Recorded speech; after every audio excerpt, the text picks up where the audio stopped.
Hello, good evening everyone, good evening. तो जैसा आप सभी स्टूडेंट्स को पता है, हम टेंथ मैथ्स का 5th चैप्टर पढ़ रहे हैं। सॉरी, टेंथ मैथ्स का 4th चैप्टर। 5th तो कंप्लीट कर लिया है, 4th चैप्टर हम पढ़ रहे हैं। और हमने पिछली क्लास में एक्सरसाइज 4.1 कंप्लीट भी कर ली है। आज हम कौन सी एक्सरसाइज करने वाले हैं? आज हम करने वाले हैं एक्सरसाइज 4.2 के कुछ इंपॉर्टेंट कॉन्सेप्ट। ठीक है। अच्छा, अब हम कौन सा कॉन्सेप्ट पढ़ रहे थे? देखिए, पिछली क्लास में हमने थोड़ा सा इस कॉन्सेप्ट के बारे में चर्चा की थी, गुणनखंडों द्वारा द्विघात समीकरण का हल। तो हम क्या करेंगे, एक हमें द्विघात समीकरण दिया होगा, हम उसके हल निकालेंगे, मूल निकालेंगे। और किस विधि से निकालेंगे? गुणनखंड विधि से निकालेंगे। ठीक है। तो चलिए, गुणनखंड विधि से किस प्रकार से निकाले जाते हैं एक द्विघात समीकरण के हल, हम क्वेश्चन की सहायता से समझते हैं। ठीक है। तो हमें एक क्वेश्चन दिया गया है, उदाहरण 3, गुणनखंड द्वारा समीकरण 2x² माइनस 5x प्लस 3 बराबर 0 के मूल ज्ञात कीजिए। मूल ज्ञात कीजिए या फिर हल ज्ञात कीजिए। ठीक है। तो इसे मैं यहाँ पे लिख लेता हूं, क्या दिया गया है हमें? 2x² माइनस 5x प्लस 3 बराबर 0। यह हमारा द्विघात समीकरण है और हमसे कहा गया है कि गुणनखंड विधि द्वारा, कौन सी विधि? गुणनखंड विधि द्वारा इसके हल ज्ञात कीजिए। तो देखिए, इसके हल कितने हो सकते हैं? पिछली क्लास में आपको बताया गया था, इसके अधिकतम 2 हल हो सकते हैं, क्योंकि इसमें चर की अधिकतम घात कितनी है? 2 है। ठीक है। तो अधिकतम 2 हल आ सकते हैं। और हल से हमारा मतलब क्या होता है? समीकरण के हल से कि इसमें जो चर है, हमें इन चर का ऐसा मान निकालना है जिससे कि जो राइट हैंड साइड है और जो लेफ्ट हैंड साइड है, दायां पक्ष और बायां पक्ष, उनका मान बराबर हो जाए। ठीक है। तो चलिए देखिए, हम कैसे निकालेंगे गुणनखंड विधि द्वारा। हम क्या करेंगे, सबसे पहले ये जो a है हमारा, अच्छा, हमारी स्टैंडर्ड फॉर्म क्या होती है? ax² plus bx plus c बराबर 0, यही होती है। तो सबसे पहले हम क्या करेंगे, a और c का गुणा करेंगे। a और c का गुणा करेंगे तो a और c क्या आ रहा है? 2 गुणा 3। a और c कितना आया? 2 गुणा 3 6 आया। अब हम इस 6 के गुणनखंड करेंगे। अब हम इस 6 के क्या करेंगे? गुणनखंड करेंगे। और गुणनखंड इस प्रकार से करेंगे कि गुणा करने पर तो हमें 6 ही प्राप्त हो, लेकिन जोड़ने पर हमें यह b प्राप्त हो। बहुत ही ध्यान से सुनेंगे बेटा, काफी बच्चों को कंफ्यूजन रहता है। सबसे पहले a और c को गुणा करें और इस प्रकार से जो हमें संख्या प्राप्त होगी AC का गुणा करने पर, उसका हमें गुणनखंड करना है। जैसे यहाँ क्या है, 2 गुणा 3 किया तो 6 मिला। इस 6 के हम ऐसे गुणनखंड करेंगे जिनको गुणा करने पर तो 6 ही प्राप्त हो, लेकिन जोड़ने पर हमें यह B प्राप्त हो। ठीक है। हाँ जी, वेरी गुड। अब देखिए, 6 के हम गुणनखंड क्या क्या कर सकते हैं। कोई बच्चा बोलेगा कि सर 6 के गुणनखंड एक काम कीजिए, यह कर दीजिए, 6 और माइनस का 1। ठीक है। अच्छा, 1 मिनट, 6 और माइनस 1 नहीं, 6 और 1, क्योंकि 6 और 1 को जब गुणा करेंगे तो 6 ही प्राप्त होगा। लेकिन कोई दूसरा स्टूडेंट कहेगा कि सर 6 और 1 की बजाय आप 1 और 6 कर दीजिए। ठीक है, क्योंकि 1 और 6 को भी गुणा करेंगे तो भी 6 ही प्राप्त होगा। फिर कोई तीसरा स्टूडेंट कहेगा कि सर आप 2 और 3 कर दीजिए, क्योंकि 2 का गुणा 3 से करेंगे तो भी हमें 6 ही प्राप्त होगा। फिर एक स्टूडेंट कहेगा कि सर -2 और -3 भी तो हो सकते हैं, क्योंकि -2 का हम -3 से गुणा करेंगे तो माइनस और माइनस तो प्लस हो जाएंगे, और 3 और 2 क्या हो जाएंगे? 3 गुणा 2 6 हो जाएगा। तो अब देखते हैं कि इसमें से हम कौन से गुणनखंड को सेलेक्ट करेंगे। तो देखिए, गुणा करने पर तो इन सभी का मान 6 आ रहा है, लेकिन जोड़ने पर इनका मान क्या आना चाहिए? b के बराबर आना चाहिए, और b क्या है हमारा? -5 है। तो चलिए इनको जोड़कर देखते हैं किसमें हमारा -5 आएगा। तो आप देखेंगे इसमें हमारा -5 आएगा। -2 और -3 जब हम करेंगे तो -5 आएगा। तो इसका मतलब हम कौन से गुणनखंड को सेलेक्ट करेंगे? इस लास्ट वाले को, -2 और -3 वाले को सेलेक्ट करेंगे। तो देखिए कैसे लिखेंगे, 2x² की जगह 2x² हो गया, -5x। इस -5x को मैं क्या लिख रहा हूं? -5 को मैं लिख रहा हूं -2 और -3। तो क्या लिख रहा हूं -5x को -2x और -3x। ठीक है, +3 की जगह क्या लिखा, +3 की जगह लिखा +3 बराबर 0। देखिए आप एक बार चेक भी कर सकते हैं, -2 -3 क्या होगा, -5 होगा। ठीक है, और -2 गुणा -3 क्या होगा, आपका प्लस का 6 होगा। इसका मतलब हमारे यह गुणनखंड ठीक है। अब देखिए आगे कैसे सॉल्व करेंगे। यहाँ पर क्या है दोनों में, इन दोनों पदों को लें और इन दोनों पदों को देखें, इनमें से हमें कॉमन निकालना है। ठीक है, अब देखिए 2x इसमें भी है और 2x इसमें भी है, तो मैं क्या करूंगा, 2x कॉमन लूंगा।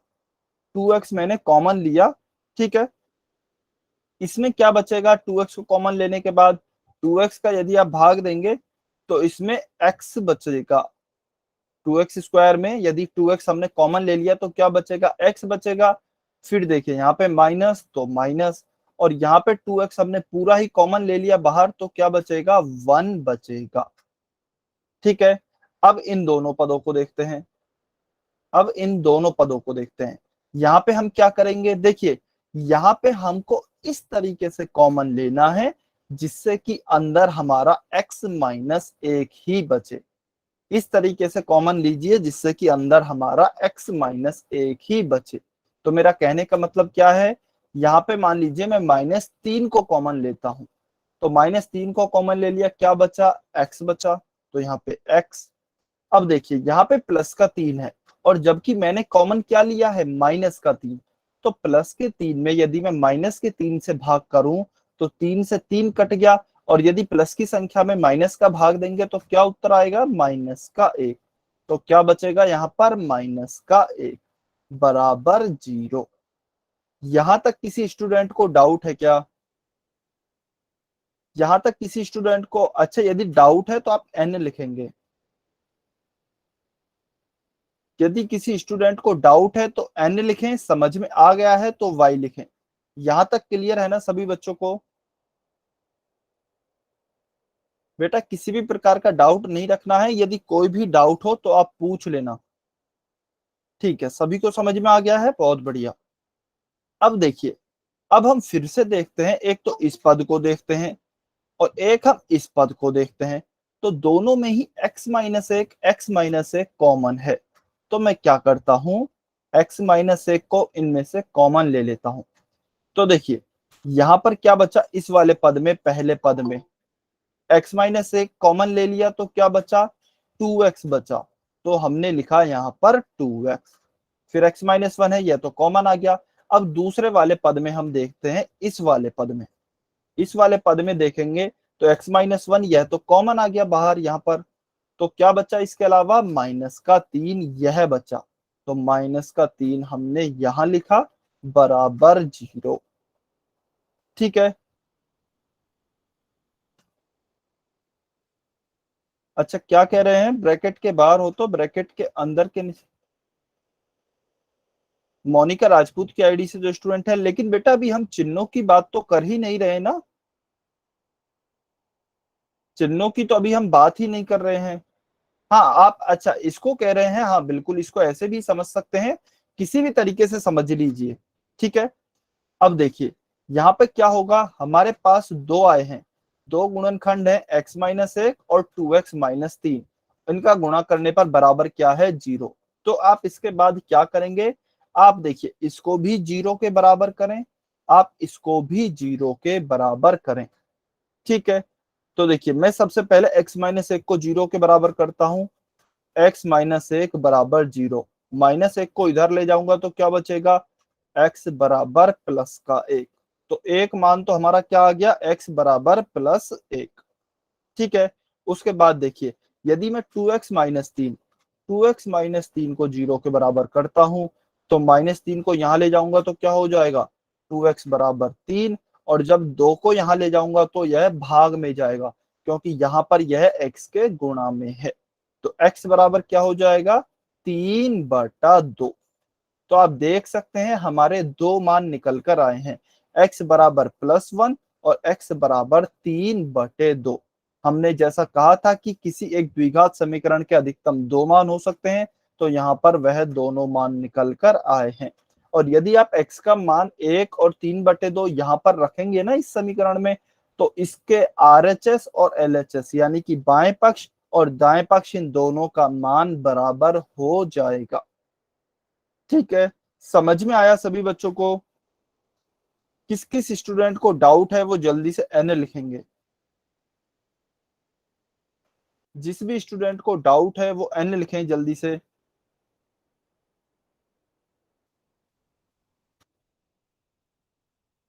ठीक है, तो एक काम करते हैं, इस तरीके का हम एक और क्वेश्चन करते हैं, फिर हम हमारे नेक्स्ट टॉपिक पर चलेंगे।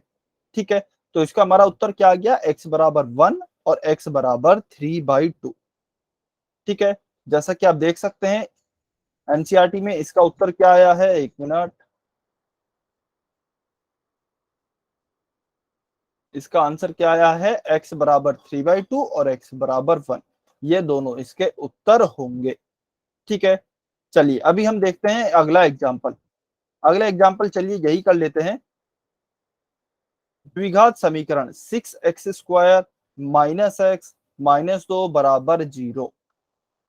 तो क्या दिया गया है हमें, 6x² माइनस एक्स माइनस 2 बराबर 0, यही है ना। 1 मिनट चेक कर लेते हैं। ठीक है, तो हमें यह दिया गया है, हमें फिर से इसके क्या निकालने हैं, इसके हल निकालने हैं या फिर मूल कह लीजिए, सॉल्यूशन कह लीजिए, हमें निकालने हैं। ठीक है, फिर से द्विघात समीकरण है, तो अधिकतम कितने आ सकते हैं, अधिकतम 2 हल आ सकते हैं। ठीक है, तो देखिए सबसे पहले हमारा क्या होता है, सबसे पहले ए और सी को गुणा करेंगे, ए गुणा सी करें, तो ए का मान यहाँ पर कितना है, ए का मान है यहाँ पर 6। अच्छा, स्टैंडर्ड इक्वेशन जो होती है ना उससे कंपेयर करेंगे, ax² प्लस bx प्लस सी बराबर 0। ठीक है, तो इसमें ए का मान क्या हो गया है, ए का मान हो गया है 6, सी का मान क्या हो गया है, सी का मान हो गया -2। तो 6 × -2 क्या आ गया है, -12। किसी भी स्टूडेंट को बेटा कहीं पर भी यदि दिक्कत आती है तो कमेंट करने की बजाय आप डायरेक्ट अनम्यूट करके पूछ लेना। ठीक है, कई बार हो सकता है कमेंट पढ़ने में थोड़ी दिक्कत हो जाती है या फिर थोड़ा सा लेट हो जाता हूं मैं, तो आप डायरेक्ट अनम्यूट करके पूछ सकते हैं। ठीक है, तो a गुणा सी का मान क्या आ गया, -12। अब मुझे -12 के गुणनखंड करने हैं। तो चलिए -12 के गुणनखंड क्या क्या हो सकते हैं, -12 के गुणनखंड क्या हो सकते हैं, देखिए या तो हो सकते हैं -4, 3, क्योंकि -4 गुणा 3 करेंगे तो -12 ही आएगा। या फिर हो सकता है कोई बच्चा बोले कि सर इसके गुणनखंड -3 और 4 भी तो हो सकते हैं, तो बिल्कुल -3 और 4 भी हो सकते हैं। फिर कोई बच्चा बोलेगा कि सर इसके गुणनखंड -6 और 2 भी हो सकते हैं, इसके गुणनखंड -2 और 6 भी हो सकते हैं, इसके गुणनखंड -12 और 1 भी हो सकता है, और इसका गुणनखंड -1, 12 भी हो सकता है। क्यों ऐसा बोल रहे हैं, क्योंकि इनको गुणा करने पर -12 ही आ रहा है। लेकिन हम कैसे डिसाइड करेंगे कौन सा वाला गुणनखंड लेंगे, इनको जिनको की जोड़ने पर हमें -1 प्राप्त होना चाहिए, b के बराबर प्राप्त होना चाहिए। और यहाँ पर b क्या है, यहाँ पर b है आपका -1। x का जो गुणांक होता है, जो कि यहाँ पर क्या है, माइनस और 1 को लिखा नहीं है क्योंकि लिखते नहीं है, तो -1 यहाँ पर b है। तो इनको जोड़ने पर ऐसा हम गुणनखंड लेंगे जिनको की जोड़ने पर -1 प्राप्त हो।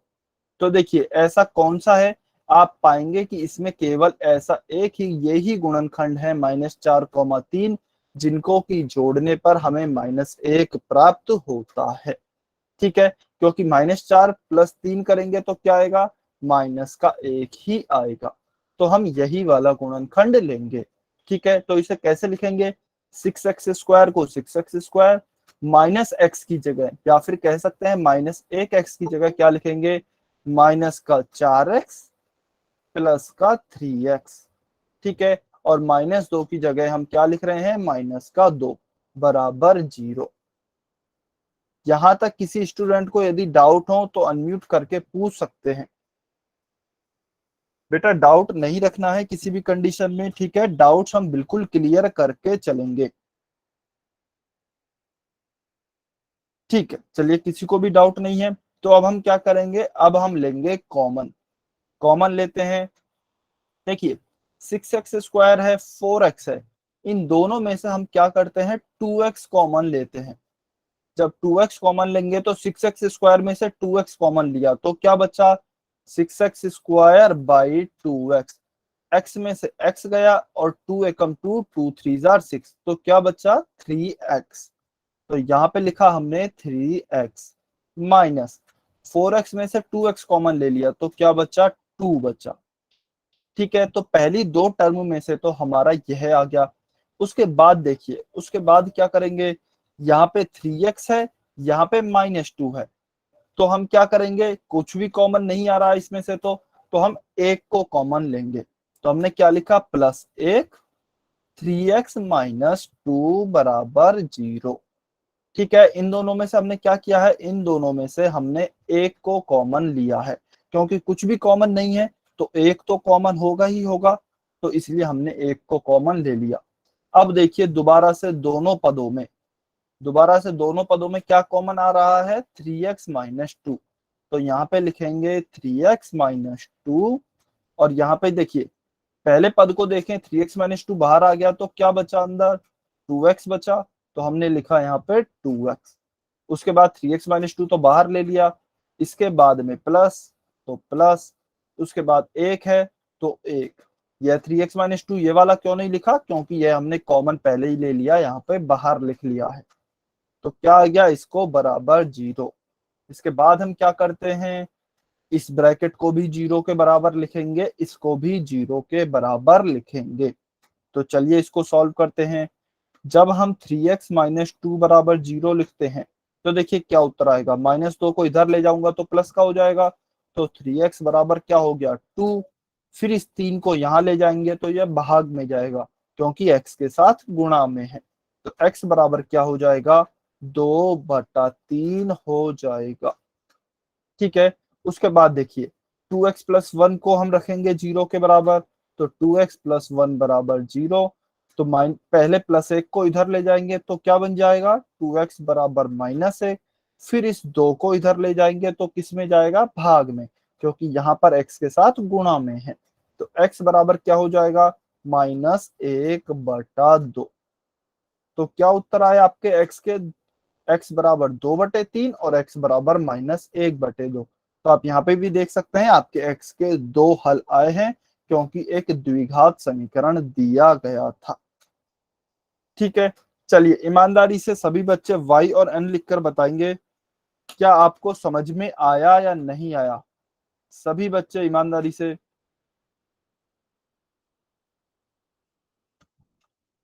ईमानदारी से बताना है। यदि समझ में नहीं आया है तो n लिखेंगे, कुछ भी डाउट है तो n लिखें, और यदि आ गया है तो y लिखेंगे।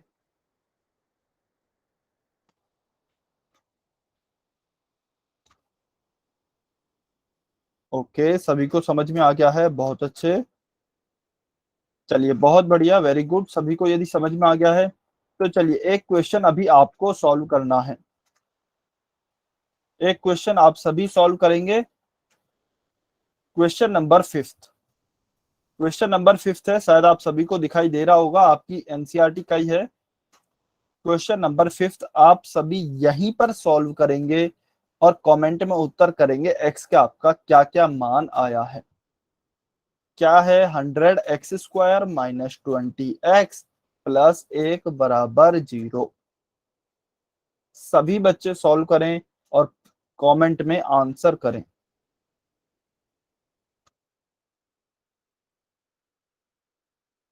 सभी बच्चों को सॉल्व करना है, बहुत ही ध्यान से सॉल्व करेंगे, जल्दबाजी में गलती नहीं करेंगे।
अच्छा, हो सकता है अभी आपको मेरी स्क्रीन नहीं दिख रही होगी, तो 1 मिनट आपको वेट करना है, अभी स्क्रीन दिखेगी।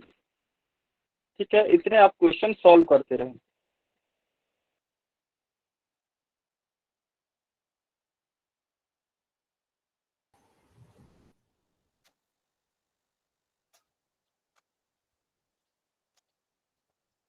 सभी बच्चे क्वेश्चन सॉल्व करेंगे। सभी को ईमानदारी से सॉल्व करना है बेटा। कोई भी बच्चा किसी दूसरे बच्चे का आंसर कॉपी नहीं करेगा। जो भी आपका उत्तर आता है वो लिखना है आपको, बहुत ही ईमानदारी से।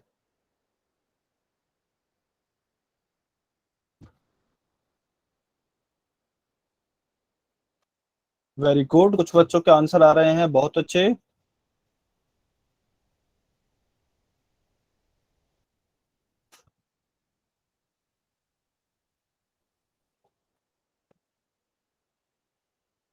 अच्छा, आपको मेरी स्क्रीन दिख रही है क्या? वाई और एन अभी दिख रही होगी शायद।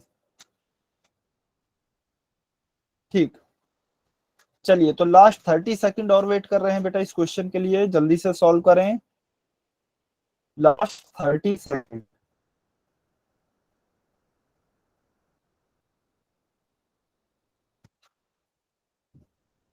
जिन भी बच्चों ने सॉल्व नहीं किया है अभी तक, सभी बच्चे सॉल्व करके देखेंगे।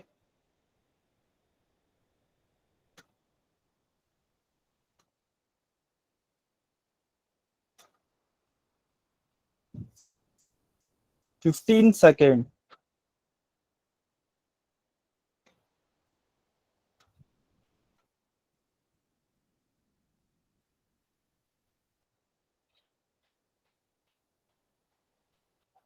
5, 4, 3, 2, 1। चलिए, अभी सभी बच्चे स्क्रीन पे ध्यान देंगे। देखिए क्वेश्चन क्या दिया गया है। 100x² माइनस 20x+1 बराबर 0। ठीक है, यदि हम इसको इसकी स्टैंडर्ड इक्वेशन से कंपेयर करते हैं, ax² + bx + c बराबर 0 से, तो a बराबर क्या हो गया 100, b बराबर क्या हो गया -20, और c बराबर क्या हो गया है 1। ठीक है, फिर हम क्या करते हैं, एक ए सी का मान निकालते हैं, ए गुणा सी करते हैं, तो 100 × 1 किया तो क्या आ गया 100 आ गया। अब देखिए हमें क्या करना है, 100 के हमें गुणनखंड निकालने हैं, ऐसे गुणनखंड जिनको जोड़ने पर -20 यानी कि b प्राप्त हो। ठीक है, तो 100 के ऐसे कौन से गुणनखंड हो गए, काफी हो सकते हैं, लेकिन जो हमें चाहिए होगा वह गुणनखंड होंगे -10, -10। ठीक है, अच्छा कोई बात नहीं, योगेश सिंह की आईडी से जो स्टूडेंट है, कोई बात नहीं। तो हमारे 100 के गुणनखंड क्या होंगे -10, -10। क्यों? क्योंकि यदि इनको गुणा करते हैं -10 गुणा -10 को, तो देखिए गुणा करने पर तो 100 ही प्राप्त होता है, माइनस माइनस प्लस 10 × 10 100। लेकिन यदि इनको जोड़ेंगे तो -10 और -10 कितने हो जाएंगे, -20 हो जाएंगे। ठीक है, तो -10 हमारा सही गुणनखंड होंगे। तो चलिए लिखते हैं, 100x² माइनस 20x को क्या लिख रहा हूं मैं, 10x -10x+1 बराबर 0। ठीक है, अब देखिए इन दोनों पदों में से कॉमन लेते हैं कुछ। क्या कॉमन लेंगे, 10x। 100x² में 10x का आप भाग देंगे तो क्या बचेगा 10x, माइनस 10x में 10x का भाग देंगे 1। ठीक है, फिर इन दोनों पदों में देखते हैं, इन दोनों में आप देख सकते हैं कुछ भी कॉमन नहीं है, तो माइनस का माइनस लिखा और -1 यहाँ पर हमने इसको कॉमन लिया। तो देखिए क्या बचेगा, 10x का 10x, और +1 का यदि आप -1 से भाग करेंगे तो माइनस का 1 आएगा। ठीक है, फिर क्या होगा, इन दोनों पदों को देखिए, अब बड़े पदों को, तो इनमें क्या कॉमन है, इन दोनों में 10x - 1 कॉमन है। तो चलिए लिखते हैं 10x - 1। फिर इस पद में से हमने 10x - 1 इस ब्रैकेट को पूरे को क्या ले लिया है, कॉमन ले लिया बाहर। तो क्या बचा, यहाँ पर 10x बचा, और यहाँ पे इसको कॉमन ले लिया, तो यहाँ पे क्या बचा, यह -1 बचा। तो -1 बराबर 0। अब देखिए इसको भी 0 के बराबर करेंगे, इसको भी 0 के बराबर करेंगे। ठीक है, तो इसको जब बराबर करेंगे tan x माइनस 1 को 0 के, तो क्या होगा, -1 यहाँ आ जाएगा। तो tan x बराबर क्या हो गया, प्लस का 1 हो गया। और फिर tan को यहाँ भेजेंगे तो यह किस में जाएगा, भाग में जाएगा। तो x बराबर क्या हो गया है, 1/10 हो गया है। ऐसे ही tan x माइनस 1 है, देखिए दोनों ही बराबर हैं, तो इसको भी यदि आप tan x माइनस 1 को 0 के बराबर करेंगे तो सेम ऐसे ही होगा जैसे ये हुआ है। तो यहाँ पर भी x बराबर 1/10 आएगा। तो अब आप कहेंगे कि सर द्विघात समीकरण के तो दो हल आते हैं, यहाँ पे तो एक ही हल आया है, दोनों से x बराबर 1/10 1/10। तो देखिए इसलिए आपसे कहा जाता है कि इसके अधिकतम मैक्सिमम दो हल हो सकते हैं। मैक्सिमम दो हो सकते हैं, हो सकता है एक भी हो और हो सकता है एक भी हल ना हो। ठीक है, जो दो होते हैं वह आपके मैक्सिमम हल होते हैं, अधिकतम हल होते हैं। तो इस प्रकार से आप कोई भी द्विघात समीकरण के गुणन का हल कर सकते हैं। ठीक है, चलिए किसी स्टूडेंट को यदि डाउट है तो वो अपना सवाल पूछ सकते हैं, अदरवाइज फिर हम आगे चलते हैं। देखिए अभी एनसीईआरटी में हो सकता है आपको है ना कुछ क्वेश्चन इस तरह के दिए गए हैं लैंग्वेज वाले। एक मिनट,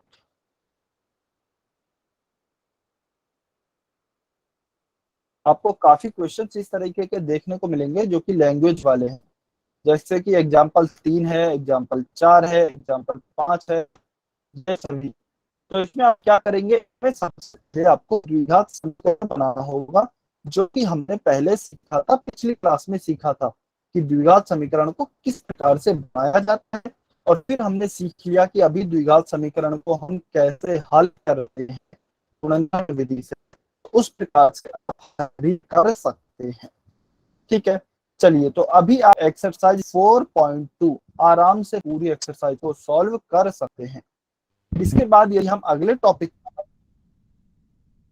हाँ जी किसी स्टूडेंट ने अनम्यूट किया है, कोई डाउट है क्या? सर 4.2 के फर्स्ट क्वेश्चन का फोर्थ पार्ट बताना। अच्छा आपकी आवाज कम आ रही है बेटा, एक बार दोबारा बताएंगे क्या कह रहे हैं? सर फर्स्ट क्वेश्चन का फोर्थ पार्ट समझाना। ठीक है, फर्स्ट क्वेश्चन का फोर्थ पार्ट, एक मिनट देखते हैं क्या है। हाँ जी, तो इसमें देखिए क्या है, 2x² माइनस एक्स प्लस 1/8 बराबर 0। तो हम क्या करेंगे, सबसे पहले तो AC का वह मान निकालें। AC क्या आएगा, 2 × 1/8। तो AC का मान आया हमारा 1/4। ठीक है, अब हमें 1/4 के इस से गुणनखंड करने हैं कि जोड़ने पर क्या आए, -1 आए। जोड़ने पर क्या आए, -1 आना चाहिए, और गुणा करने पर 1/4 आना चाहिए। तो क्या होगा देखिए, -1/2 -1/2 -1/2 -1/2 जब आप करेंगे तो गुणा करेंगे यदि इनका, तो माइनस माइनस प्लस, 1/2 गुणा 1/2 क्या हो जाएगा, 1/4 हो जाएगा। ठीक है, और जब आप इनको जोड़ेंगे तो माइनस का आधा क्या हो जाएंगे, -1 हो जाएंगे। समझ में आया या पूरा सॉल्व करके बताऊं?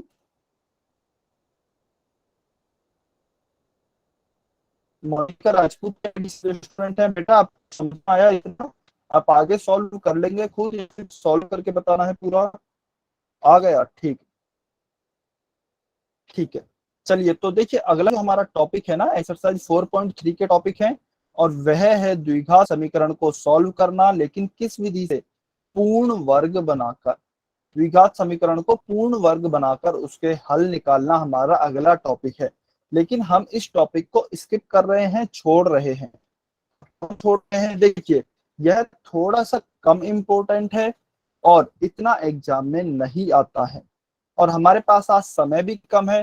तो यदि हम यह टॉपिक कर लिया तो हम आगे वाला टॉपिक नहीं पढ़ पाएंगे, और आगे वाला टॉपिक बहुत ही ज्यादा इम्पोर्टेंट है। तो हम क्या करते हैं, पहले आगे वाला टॉपिक पढ़ लेते हैं, यदि समय बचा तो फिर हम इस टॉपिक को बाद में कवर कर लेंगे। ठीक है, आगे वाला टॉपिक बहुत ही ज्यादा इंपॉर्टेंट है, सभी बच्चों को आना चाहिए, और बहुत ही आसान टॉपिक भी है। ठीक है, अच्छा देखिए वैसे इसमें है क्या, थोड़ा सा बता देता हूँ इसके बारे में। इसमें क्या होता है, हम अभी क्या कर रहे हैं, द्विघात समीकरण के हल ही निकाल रहे हैं, क्वाड्रेटिक इक्वेशन को सॉल्व करना ही सीख रहे हैं। तो अलग अलग मेथड दिए गए हैं, जैसे अभी क्या था, अभी हम, अच्छा पूर्ण वर्ग विधि सिलेबस में से कट गई है, या तो और भी अच्छी बात है। ठीक है, चलिए तो देखिए वैसे इसमें होता क्या है, मैं थोड़ा सा बता देता हूँ 1 मिनट में। इसमें आपको जो भी आपको समीकरण दिया जाता है ना, उसका हम पूर्ण वर्ग बनाते हैं, परफेक्ट स्क्वायर बनाते हैं, और उसके बाद उस समीकरण के हल निकाले जाते हैं। ठीक है, लेकिन चलिए क्योंकि अभी यह सिलेबस से हट ही गई है, तो हम इसको छोड़ देते हैं। नेक्स्ट जो हमारा इंपॉर्टेंट टॉपिक है वह कौन सा आता है, वह आता है आपका एक फॉर्मूला। ठीक है, इसे हम द्विघाती सूत्र कहते हैं, और यह बहुत ही ज्यादा इंपॉर्टेंट फॉर्मूला है, बहुत ही ज्यादा इंपॉर्टेंट फॉर्मूला है। देखिए इस फॉर्मूले को आपको हर कंडीशन में याद रखना है। किसी भी द्विघात समीकरण का हल आप इस फॉर्मूले के द्वारा निकाल सकते हैं। किसी भी द्विघात समीकरण का हल आप इस फॉर्मूले से निकाल सकते हैं, चाहे आपको गुणनखंड विधि समझ में आई है या नहीं आई है, चाहे आपको पूर्ण वर्ग विधि आती है या नहीं आती है, आपको यह फॉर्मूला हर हाल में आना चाहिए। और वह फॉर्मूला क्या होता है, वह फॉर्मूला होता है -b plus minus under root B square -4ac upon 2a। ठीक है, यह फॉर्मूला होता है। अच्छा, अब इस फॉर्मूले का मतलब क्या होता है, या फिर इससे किस प्रकार के क्वेश्चन सॉल्व किए जाते हैं, तो उन्हें हम अभी एग्जाम्पल की सहायता से देखेंगे। ठीक है, चलिए तो मैं कोई एग्जाम्पल देखता हूँ, 1 मिनट। चलिए सब मान लीजिए हमारा यही वाला उदाहरण 11 है, तो हम इसी को देखते हैं। उदाहरण 11 है, सभी बच्चे ध्यान से देखेंगे। दो क्रमागत विषम धनात्मक पूर्णांक ज्ञात कीजिए जिनके वर्गों का योग 290 हो। देखिए सबसे पहले तो दो क्रमागत विषम धनात्मक पूर्णांकों का मतलब क्या है। ठीक है, विषम है और धनात्मक पूर्णांक है और क्रमागत है, इन तीन शब्दों पे आपको ध्यान देना है। ठीक है, क्रमागत का मतलब क्या है, लगातार आने वाले विषम पूर्णांक। तो मैंने माना माना कि जो एक विषम पूर्णांक है ना वह है x। ठीक है, तो दूसरा विषम पूर्णांक हमारा क्या हो जाएगा, इसे समझने के लिए हम एक उदाहरण लेते हैं। मान लीजिए एक विषम पूर्णांक है 3, तो इसके जस्ट अगला वाली विषम संख्या कौन सी होगी, चलिए आप बताइए कमेंट करके। मान लीजिए हमारा एक विषम पूर्णांक है 3, इसके जस्ट अगला वाला विषम पूर्णांक कौन सा होगा, सभी बच्चे कमेंट करके बताएंगे। वेरी गुड, बहुत अच्छे, बिल्कुल बढ़िया, बहुत बढ़िया। तो हम जानते हैं इसके जस्ट अगला वाला जो विषम पूर्णांक होगा वह 5 होगा। तो आपने कैसे निकाला, 3 में 2 को जोड़ा, क्या किया, 3 में 2 को जोड़ा, तो हमें अगला वाला आ गया। 5 से अगला निकालना है तो 7 आएगा, तो हमने 5 में 2 को जोड़ दिया। तो इसका मतलब हम किसी एक विषम पूर्णांक में 2 को जोड़कर उसके जस्ट अगला वाला विषम पूर्णांक प्राप्त कर सकते हैं। ठीक है, अभी मैंने क्या किया है, मैंने यहाँ पर हमारा एक विषम पूर्णांक माना है x, तो इसके जस्ट अगला वाला विषम पूर्णांक क्या होगा, x+2 होगा, x+2 होगा। किसी भी स्टूडेंट को कहीं पे डाउट आता है तो तुरंत पूछ लेना बेटा। ठीक है, तो यह तो हो गए हमारे दो क्रमागत विषम धनात्मक पूर्णांक। अब हमें कंडीशन क्या दी गई है, इनके वर्गों का योग 290 हो। इनके वर्गों का योग कितना होना चाहिए, 290 होना चाहिए। तो पहला विषम पूर्णांक क्या है, x, इसका वर्ग क्या हो गया, x स्क्वायर। ठीक है, उसके बाद दूसरा विषम पूर्णांक क्या है, x+2, इसका वर्ग क्या हो गया, x+2 इसका स्क्वायर। और इन दोनों के वर्गों का योग यानी कि एडिशन किसके बराबर होना चाहिए, 290 के बराबर। ठीक है, किसी स्टूडेंट को डाउट आया क्या यहाँ पे, किसी स्टूडेंट को डाउट हो तो एन लिखें जल्दी से, समझ में नहीं आया हो तो। किसी स्टूडेंट को समझ में नहीं आया हो तो एन लिखें। अच्छा आपको समझ में नहीं आया, ठीक है। देखिए एक मिनट, हमसे क्या कहा गया है कि जो पहली हमारी एक विषम संख्या हमने माना x है, तो दूसरी हमारी क्या हो गई x+2, क्योंकि हमें यहाँ पर क्या दिया गया है, क्रमागत दिया गया है। क्रमागत मतलब लगातार आने वाली विषम संख्या। तो हमने एक मानी x, तो उसके अगले वाली को हम कैसे निकालते हैं, उसमें दो जोड़कर निकालते हैं, तो अगली वाली क्या हो गई, x+2 हो गई।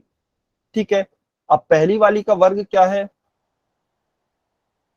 पहली विषम संख्या का वर्ग, पहली विषम संख्या का वर्ग क्या होगा, यह क्या है, x विषम संख्या है, तो इसका वर्ग कैसे निकालते हैं, किसी भी संख्या का वर्ग उस पर घात 2 लगाकर उसका वर्ग निकाला जाता है। तो हमने लिख दिया x का स्क्वायर।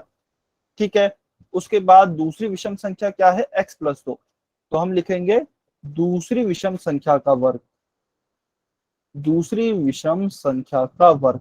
तो यह क्या होगा, इसका वर्ग भी कैसे निकालेंगे, इस पर घात 2 लगाकर। तो हम क्या लिखेंगे, x+2 का होल स्क्वायर।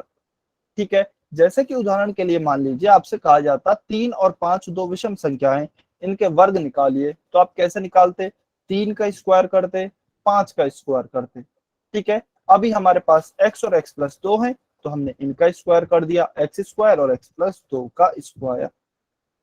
ठीक है, अब देखिए हमें क्या कहा गया है कि इन दोनों का जो वर्ग का योग है, इन दोनों के वर्गों का योग 290 है। तो यानी कि यदि मैं इसमें इन दोनों के वर्गों को आपस में जोड़ देता हूं, तो मुझे 290 प्राप्त होगा। तो क्या कर रहा हूं मैं, इन दोनों को जोड़ा मैंने, x² प्लस x+2 का स्क्वायर, तो मुझे क्या प्राप्त होगा, 290 प्राप्त होगा। तो यह 290 के बराबर होगा। ठीक है, क्लियर है, समझ में आया अभी यहां तक आपको, किसी स्टूडेंट को अभी डाउट है तो जल्दी से एन लिखें। किसी भी स्टूडेंट को यदि डाउट है तो जल्दी से एन लिखेंगे।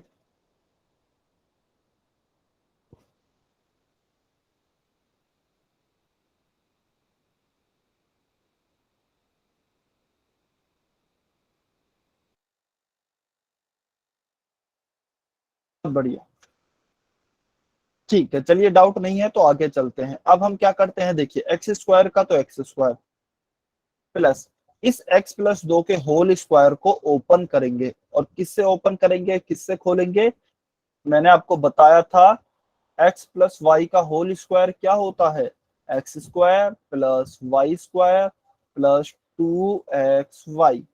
ठीक है, तो इससे हम इसे खोलते हैं।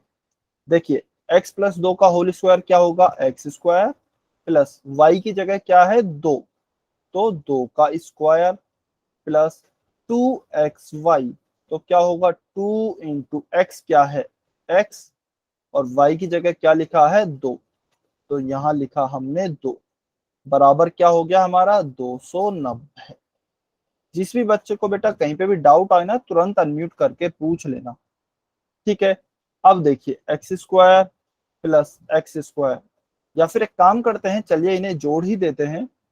आप जैसा देख पा रहे होंगे यह दोनों समान पद हैं, x² और x² दोनों समान पद हैं।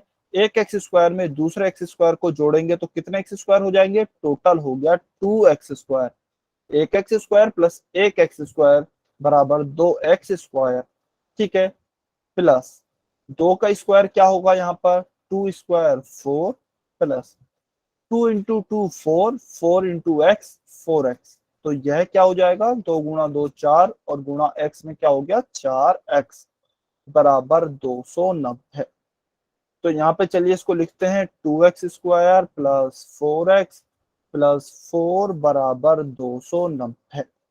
ठीक है, तो हमने यहां तक हमारे द्विघात समीकरण को निकाल लिया है। ठीक है, तो अब मैं अगले पेज पर लिख रहा हूं 2x² प्लस 4x प्लस 4 बराबर 290, यह हो गया। लेकिन हमारी जो स्टैंडर्ड इक्वेशन होती है, आपको यह ध्यान रखना है बेटा, जो भी द्विघात समीकरण निकले उसको स्टैंडर्ड फॉर्म में जरूर कन्वर्ट करना है। स्टैंडर्ड फॉर्म में कन्वर्ट करने बिना आपका क्वेश्चन गलत हो जाएगा। ठीक है, तो स्टैंडर्ड फॉर्म क्या होती है, ax² plus bx plus c बराबर 0। तो बराबर में 0 होता है, लेकिन यहाँ पर 0 नहीं है, 290 है। इसको 0 कैसे बनाएंगे, इसको यहाँ पर ले आएंगे तो 290 माइनस में हो जाएगा। तो 2x² plus 4x plus 4 minus 290 बराबर 0। तो क्या होगा, देखिए 2x² प्लस 4x माइनस 286 बराबर का 0। ठीक है, क्या अब यह हमारी स्टैंडर्ड इक्वेशन बन गई है? बिल्कुल, यह हमारी स्टैंडर्ड इक्वेशन बन गई है। ठीक है, अब देखिए हमें इसके हल निकालने हैं। तो हल कैसे निकलेंगे? एक तो विधि है आपके पास गुणनखंड विधि, लेकिन गुणनखंड विधि इसमें काफी बड़ी बन जाएगी, बहुत ही बड़ी हो जाएगी गुणनखंड विधि से सॉल्व करना। तो हम डायरेक्ट क्या करते हैं, द्विघाती सूत्र क्वाड्रेटिक फॉर्मूला का उपयोग करते हैं, जो कि क्या होता है, -b plus minus under root b² minus 4ac upon 2a। ठीक है, तो चलिए यहाँ पर हम मान निकालते हैं। देखिए a का मान यहाँ पर क्या है, a का मान है 2, क्योंकि a की जगह पे क्या लिखा है, 2। ठीक है, b का मान क्या है, b का मान है यहाँ पर 4, और c का मान क्या है, माइनस का 286, तो माइनस का 286। तो चलिए हम मान रखते हैं। देखिए माइनस बी की जगह क्या लिखा, माइनस बी मतलब माइनस का 4 plus minus under root b²। b² का मतलब क्या है, 4 का स्क्वायर, तो 4 का स्क्वायर माइनस 4ac। तो 4 इंटू ए क्या है 2, और c क्या है माइनस का 286। c क्या है माइनस का 286 बटा 2a। तो 2 की जगह पे 2 इंटू ए की जगह पे क्या लिखा, 2। ठीक है, तो चलिए हम निकालते हैं। -4 प्लस माइनस 4 का स्क्वायर 16। देखिए 4 गुणा 2 क्या होता है, 8। अच्छा, सबसे पहले तो देखिए यहाँ भी माइनस है, यहाँ भी माइनस है, और इनका गुणा हो रहा है, तो माइनस गुणा माइनस तो क्या हो जाएगा, डेफिनेटली प्लस हो जाएगा। तो यहाँ पे लिखा हमने प्लस। अब देखिए 4 गुणा 2 8, और 8 गुणा हमें क्या करना है, 286। 8 6 48 का 8 हासिल 4, 8 8 64, और 4 68 का 8 हासिल 6, 8 दूनी 16, 16 और 6 22। तो क्या आ गया, 2288। 2288 बटा 2 गुणा 2 क्या हो गया आपका, 4। ठीक है, इसके बाद में यहां पर लिख रहा हूं, चलिए कलर चेंज कर लेते हैं। माइनस का 4 प्लस माइनस 288, इसमें यदि हम 16 को और जोड़ते हैं तो देखिए 8 और 6 14, 14 का 4 हासिल 1, 8 और 1 9 और 1 10 की 0 हासिल 1, 2 और 1 3, 2 का 2। तो क्या आ गया, 2304 डिवाइडेड बाई 4। ठीक है, अब देखिए हो सकता है कि आपको 2304 के क्या निकालने पड़ जाएं, वर्गमूल निकालना पड़ जाए, क्योंकि 2304 के यहाँ पे क्या आ गया है, ऊपर अंडर रूट। तो 2304 के आपको वर्गमूल भी निकालने पड़ सकते हैं। ठीक है, तो मुझे भी निकालने पड़ेंगे, लेकिन थोड़ा समय लगेगा, इसलिए मैं डायरेक्ट देख रहा हूँ। अच्छा 1 मिनट, शायद कहीं कुछ मिस्टेक हुई है। 1 मिनट, इसके शायद क्या आएंगे, 48 आएंगे। चलिए चेक कर लेते हैं।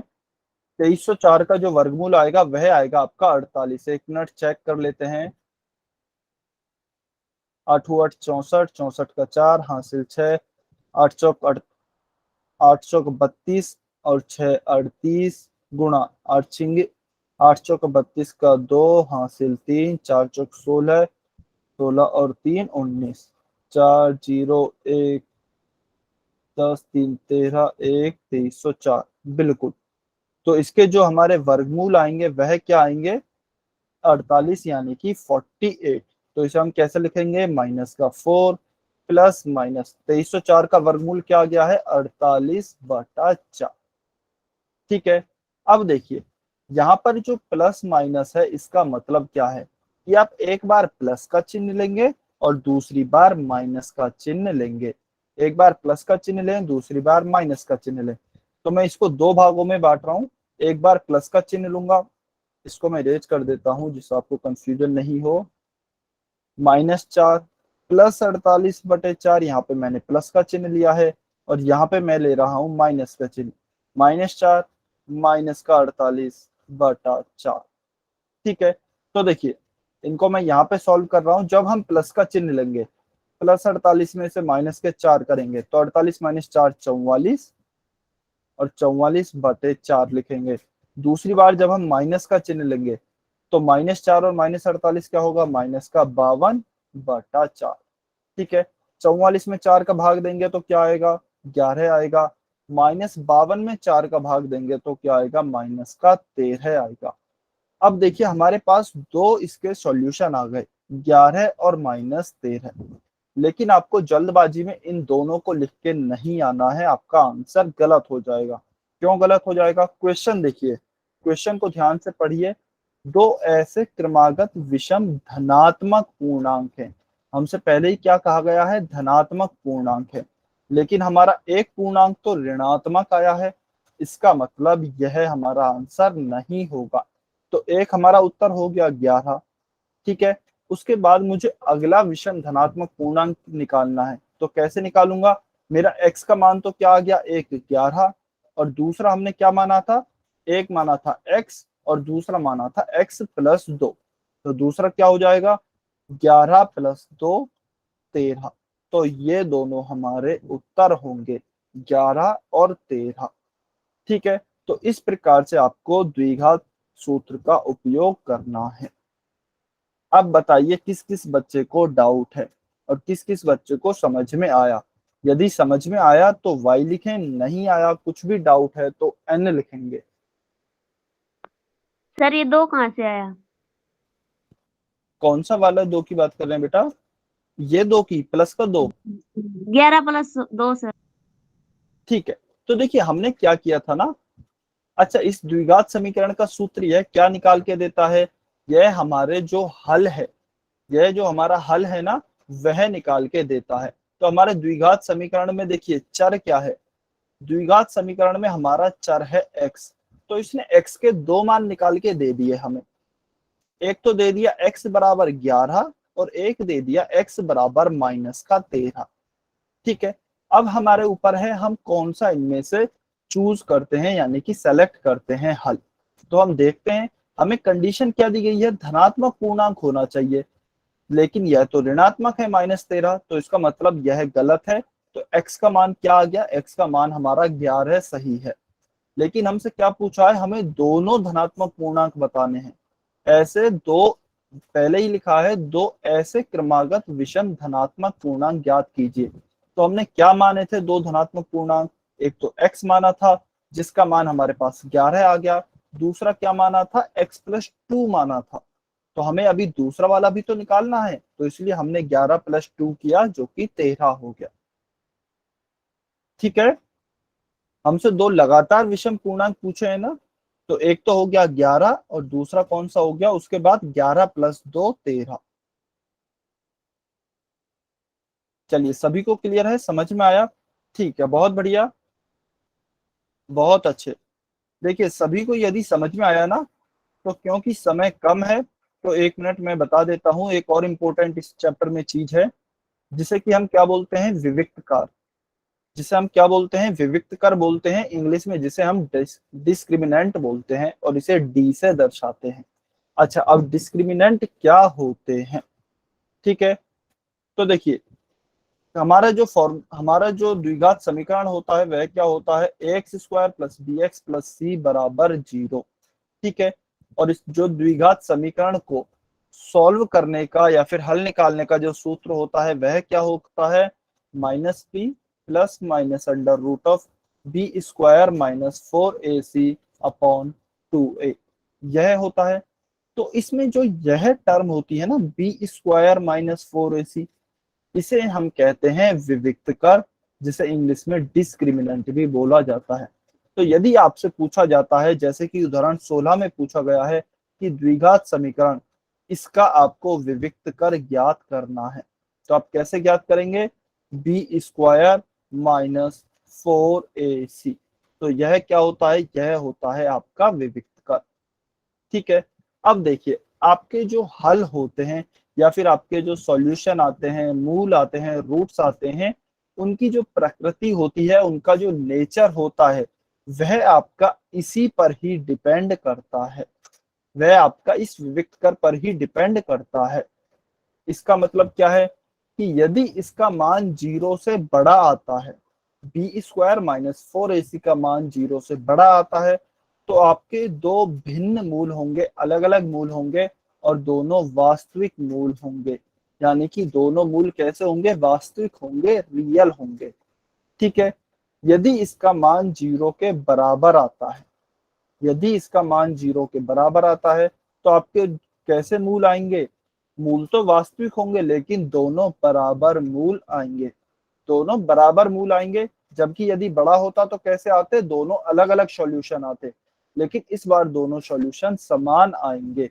ठीक है। और यदि बी स्क्वायर माइनस 4ac का मान 0 से छोटा हो जाता है, तो फिर आपका कोई भी वास्तविक मूल नहीं आएगा, कोई भी आपका रूट सॉल्यूशन नहीं निकलेगा। हाँ जी। तो आप कैसे दर्शाएंगे? Discriminant D is equal to क्या होगा? B square minus 4ac। जैसा कि आप एक उदाहरण में देख भी सकते हैं, उदाहरण नंबर 16 नीचे दिया गया है। द्विघात समीकरण 2x square minus 4x plus 3 बराबर 0 का विविक्त कर ज्ञात करें और फिर मूलों की प्रकृति बताइए। तो सबसे पहले हम क्या ज्ञात करेंगे? B square minus 4ac। हम देखते हैं क्या आएगा। चलिए जल्दी से देखते हैं, जल्दी से 1 मिनट इस क्वेश्चन को सॉल्व करते हैं, अगले पेज पे कर लेते हैं। चलिए, क्या दिया है? 2x square minus 4x plus 3 बराबर 0, यही है। ठीक है। इसको कंपेयर करते हैं जल्दी से, ax square plus bx plus c बराबर 0 से। ठीक है। a बराबर क्या आया? 2, b बराबर क्या आया? -4, c बराबर आया 3। तो हम डिस्क्रिमिनेंट निकालते हैं B square minus 4ac। b की जगह क्या रखा? -4 का स्क्वायर, -4 इंटू ए क्या है? a है 2, और c क्या है? c है 3। तो इसका मान निकालते हैं। -4 का स्क्वायर क्या होगा? 16 माइनस 4 दूनी 8, 8 तिया 24। तो इसका मान क्या आया? -8। -8 क्या होता है? 0 से छोटा होता है। तो इसके मतलब इसके कैसे रूट होंगे? इसका कोई भी वास्तविक मूल नहीं होगा, वास्तविक मूल नहीं होगा, कोई भी इसका सॉल्यूशन नहीं निकलेगा। ठीक है। तो इस प्रकार से आप क्वेश्चन को सॉल्व कर सकते हैं। तो यदि आप इसका सॉल्यूशन देखें, 1 मिनट, इसका सॉल्यूशन नीचे ही होगा। देखिए, तो सॉल्यूशन में यही आया है कि नीचे दिए गए समीकरण के कोई भी वास्तविक मूल नहीं है। तो इस प्रकार से आप खाली बी स्क्वायर माइनस 4ac का मान निकालकर किसी भी द्विघात समीकरण का बता सकते हैं इसके किस प्रकार के सॉल्यूशन आएंगे। यदि 0 से बड़ा है तो दोनों अलग अलग आएंगे और रियल आएंगे, यदि 0 के बराबर है तो दोनों समान आएंगे, यदि 0 से छोटा है आपका डिस्क्रिमिनेंट यानी कि विविक्त कर, तो कोई भी वास्तविक मूल नहीं होगा। ठीक है। चलिए 1 मिनट में देख लेता हूं, इसमें कुछ और इम्पोर्टेंट तो नहीं बचा है। इतने आप बताइए कमेंट करके क्या आपको समझ में आया। यदि कोई डाउट है तो आप एन लिखेंगे, यदि समझ में आ गया है तो वाई लिखें। सर यदि मूल वास्तविक नहीं है तब तो मूल सॉल्यूशन को वहीं पर छोड़ सकते हैं, लेकिन अगर मूल वास्तविक हो ना तो ये बी स्क्वायर माइनस 4ac का फॉर्मूला लगा के अगर मूल वास्तविक निकलते तो आगे ये फॉर्मूला लगा के सोल्व करेंगे। हाँ जी बिल्कुल, प्लस माइनस अंडर रूट वो डी भी कर सकते हैं। हाँ जी बिल्कुल। देखिए ये तो होगा ही। यदि आपके जो डी है, यदि जो डी है मान लीजिए वह 0 या 0 के बराबर, 0 से बड़ा या 0 के बराबर आ जाता है। ठीक है। 0 या फिर 0 से बड़ा आ जाता है, तब तो आप इस फॉर्मूले के द्वारा, इस फॉर्मूले के द्वारा उसके सॉल्यूशन निकाल ही सकते हैं। ठीक है। लेकिन यदि 0 से छोटा आता है तब आप सॉल्यूशन नहीं निकाल पाएंगे। ठीक है। तो आप ये कह रहे हैं इस सॉल्यूशन को हम कैसे लिख सकते हैं? इस फॉर्मूले को बी स्क्वायर माइनस 4ac की जगह मैं क्या लिख सकता हूँ? उसे देखिए मैं ऐसे भी लिख सकता हूँ, -b plus minus under root D बटा 2a। तो बिल्कुल ये लिख सकते हैं, क्योंकि d बराबर क्या होता है? बी स्क्वायर माइनस 4ac होता है। ठीक है। तो चलिए यह चैप्टर आपका यहीं पर खत्म होता है, इसमें और कुछ ज्यादा इंपॉर्टेंट बचा नहीं है। ठीक है। अभी आपका जो होमवर्क रहेगा वह रहेगा पूरा एक्सरसाइज 4। तो आपको कंप्लीट एक्सरसाइज 4 सॉल्व करनी है, और यदि कोई डाउट होता है तो आप अगली क्लास में पूछ सकते हैं। चलिए, अभी यदि आपका कोई डाउट है तो आप पूछ सकते हैं, कुछ समझ में नहीं आया हो तो अदरवाइज आप जा सकते हैं। आपकी